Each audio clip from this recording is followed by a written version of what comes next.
Once upon a time, in the heart of one of the most underprivileged neighborhoods in Los Angeles, there was a community center that was a real oasis of joy and creativity for local children. This building, built in the middle of the last century, served as a refuge for those who were looking for a safe place to study, play, or simply escape from the difficult life on the streets. It has survived a lot: wars, economic crises, but over time, its condition has deteriorated significantly. For many years, children's laughter could be heard here, and music, art, and sports classes were held. But now the center was just a memory of better times. Now the building looked like a ghost of its former majestic past. The windows were broken, the walls were covered with graffiti, the roof was leaking, and the doors had been broken down by teenagers who used the center as a place for their secret meetings. In the evenings, homeless people could often be seen here, seeking shelter from the rain or cold. The locals avoided this place, considering it dangerous.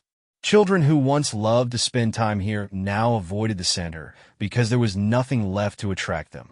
The community tried to raise the issue of restoring the center with the local authorities. There were several meetings, but it didn't yield any real results. The district's budget was too limited, and the authorities' priorities were focused on other problems. The center continued to be abandoned, and its condition was deteriorating. Some older residents of the neighborhood who still remembered the center's heyday recalled how it helped children avoid bad companies and gave them hope for a better life. Now, they could only watch with sadness as the place that had once been a symbol of unity became a ruin. One day, a local newspaper published an article about the state of the center. The article described its importance to the community in the past and how much it was needed now. The author gave examples of how other cities had restored similar centers by attracting sponsors or philanthropists. The article also included photographs, one showing the center in its best days, bright rooms, happy children, and the other showing its current terrible state. This publication caused a wave of discussion among the residents, but few believed that anything would change. After all, there were many similar articles, and none of them led to real action. Among those who saw the article was an old watchman who used to work at the center. His name was Harry, and he had lived in the neighborhood all his life. For him, the center was not just a job, but a real mission. He recalled helping children learn the basics of crafts, organizing sports tournaments, and even hosting music evenings. Harry often told his grandchildren about those times, and his eyes were always filled with longing. He was one of the few people who did not lose hope that the center could be revived. After reading the article, Harry decided to apply to the local council again, even though he had heard them reject his application many times before. The article also mentioned one particular case, the story of a boy named Tony, who, thanks to classes at the center, was able to escape the criminal world and become a recognized artist. Tony often mentioned that if it hadn't been for the center, his life could have turned out very differently. Now he lived in another city, but he often wrote letters to the editors of local newspapers calling for the restoration of the place that had once saved him. The community was divided. Some residents believed it was time to move on and forget about the center because it would take too much money and resources to restore it. Others believed that the place still had potential. Many voices were heard in this debate, but the main problem remained the issue of funding. No one knew where to find the money for such a large-scale project. Even if they found builders and bought materials, someone would have to pay for the center's maintenance in the future. But despite all this, the newspaper article did its job. It attracted attention. And although the community did not know it yet, change was already on the horizon. The story touched a very influential and kind man who, without expecting it, would become the one to bring hope back to the neighborhood. At the time, however, he had no idea that his usual morning of coffee and news would change the lives of hundreds of children forever. It was a normal evening for Keanu Reeves. He was at home after a tiring day of filming. In his favorite armchair, he was looking at articles on the internet, browsing for news and random stories that interested him. One such article was about an abandoned community center in Los Angeles. The seemingly ordinary story caught his attention because of its deep emotional component. The pictures of the abandoned building that accompanied the article seemed familiar to him. That center reminded him of the places where he grew up, where he took his first acting lessons, and where he received his first inspirations for his future achievements. The article described the situation in the neighborhood where the center was located: low-income families, limited access to education, and lack of opportunities for children. Keanu was a man who not only understood such difficulties, but also always sought to help those in need. He knew how important it was to have support when you were young, when the world seemed so big and scary. He was especially impressed by the description of a boy named Tony, who, thanks to the center, was able to succeed and escape from poverty. This story left a mark on his soul. The next morning, sitting at breakfast, he could not get those images and thoughts out of his head. He felt that he had to do something. There were many moments in his life when he helped people, but this situation was different. It touched him on a personal level, awakened memories, and a desire to become someone who would change the course of history. It was important to act discreetly. Keanu has always valued his privacy and did not want his charity to become public. During the day, he began to think about a plan of action. First of all, he needed to learn more about the center, its history and condition. He turned to his assistant, a person he trusted in such matters. The assistant found additional information about the center. The building belonged to the local government, but due to lack of funding, it had not been maintained for several years. The cost of repairs was estimated at a significant amount, and no investor wanted to take on such responsibility. Keanu decided that he would be the one to finance the project, but he had to do it in such a way that his name would remain in the shadows. He believed that the main thing was the result, not attention to his person. Through his proxies, he began negotiating with local contractors, architects, and even former employees of the center to figure out how best to proceed with the restoration.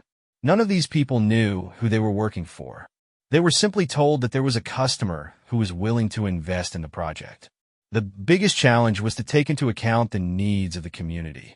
Keanu wanted the renovated center to meet modern standards, but at the same time retain its unique atmosphere that once made it a special place for children.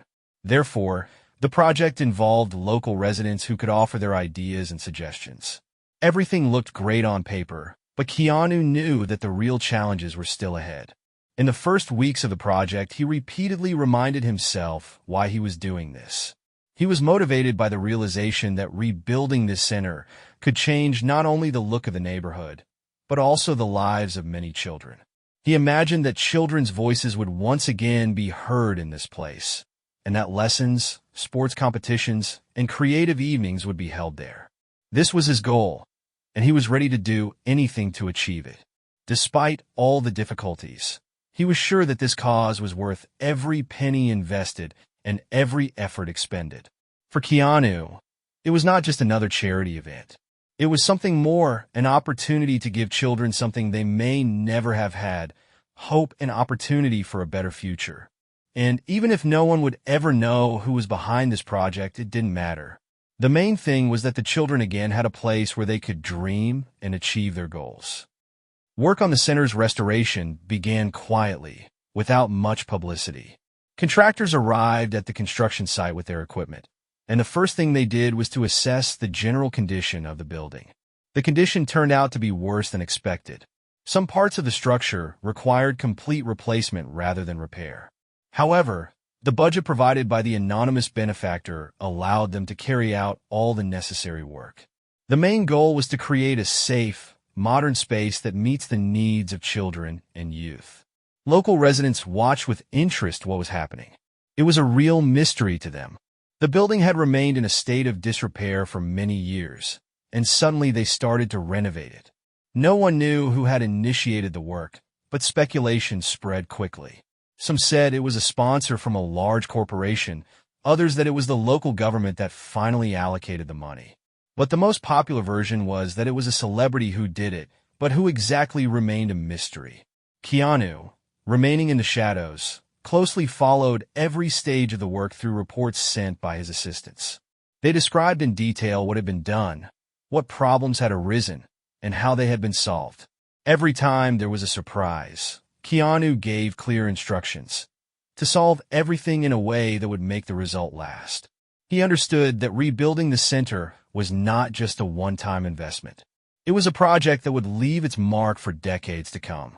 One of the first tasks was to ensure the safety of the facility. The old roof was replaced with a new one made of materials that could withstand the local climate. All windows were replaced with durable double-glazed units that provided sound insulation and heat. The old doors were replaced with new ones, strong and reliable, with a modern locking system.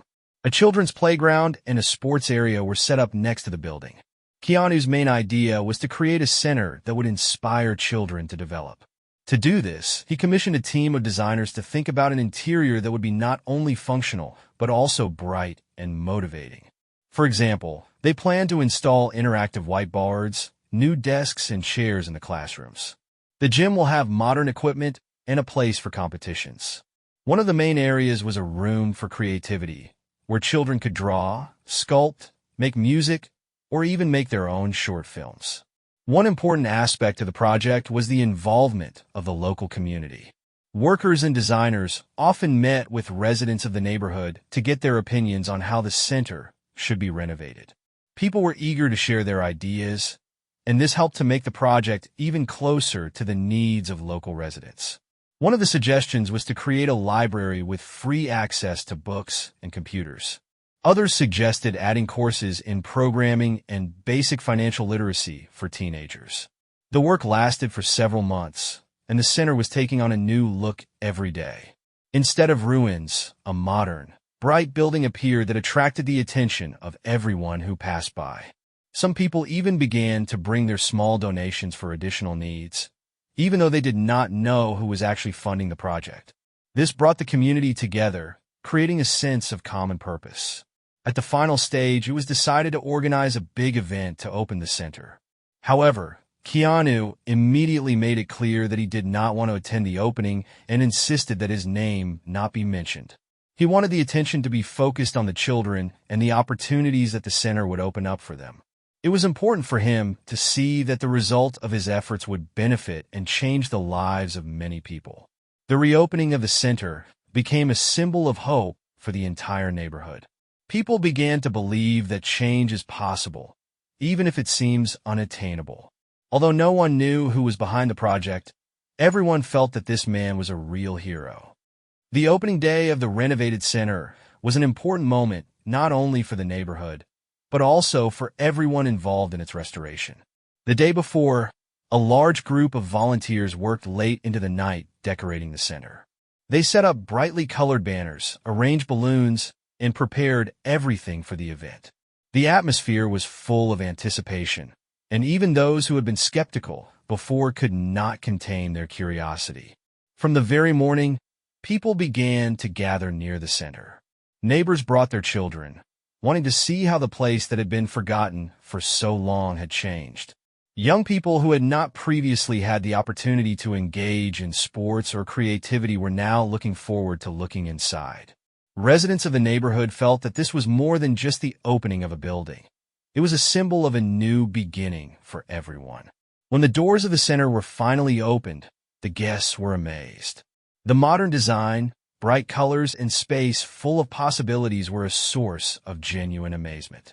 In the main hall, there were stands with information about the center's programs, as well as before and after photos of the renovation, showing what a great job had been done.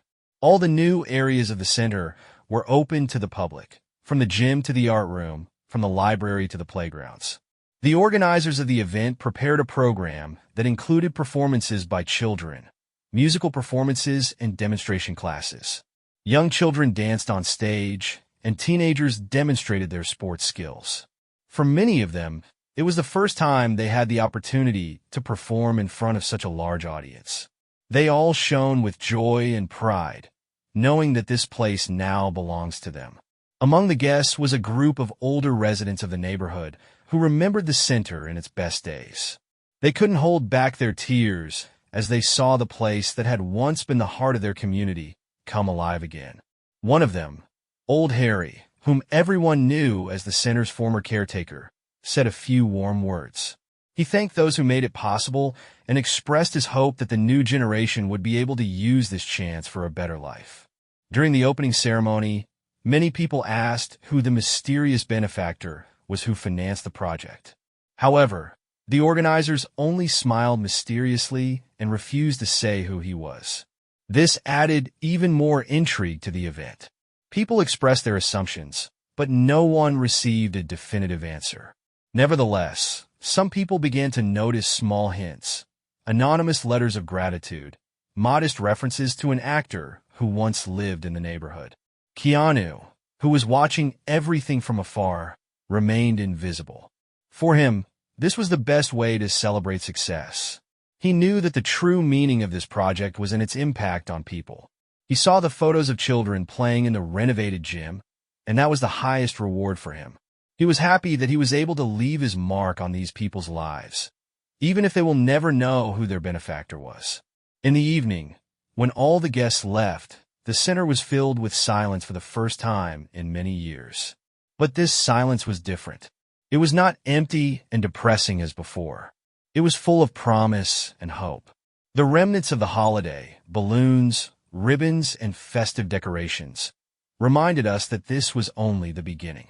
From now on, the center was ready to become a place that would change lives for the better. A few months passed after the center opened. Local children gathered in its spacious halls every day, attending classes, playing on the playgrounds, and making new friends. The center has become a real center of neighborhood life, bringing back a sense of community and support. Parents were grateful for the opportunity to give their children what they themselves once lacked, a safe place to develop and hope for a better future. However, the question of who was behind the funding of the project was on people's minds. Various theories were discussed in cafes, parks, and even in the corridors of the center itself. Some suggested that it was the work of a local businessman, others that it was a charitable organization. But there was no answer. The clue came by accident. One day, Harry, an old watchman and one of the first employees of the center, was telling the children stories about the institution's past. He recalled how generations of children had grown up here, and thanks to the center, they were able to find their way in life. One of the teenagers listening to Harry asked him if he knew who had helped to rebuild the center. Harry replied that he did not, but recalled an interesting detail. A few months ago, when he was still helping to clear the remains of the old center before construction work began, he received an unexpected phone call. An unfamiliar voice asked about the history of the center and its role in the life of the neighborhood. The voice was warm and sincere, but the caller did not identify himself. Harry told him everything he knew and shared his dream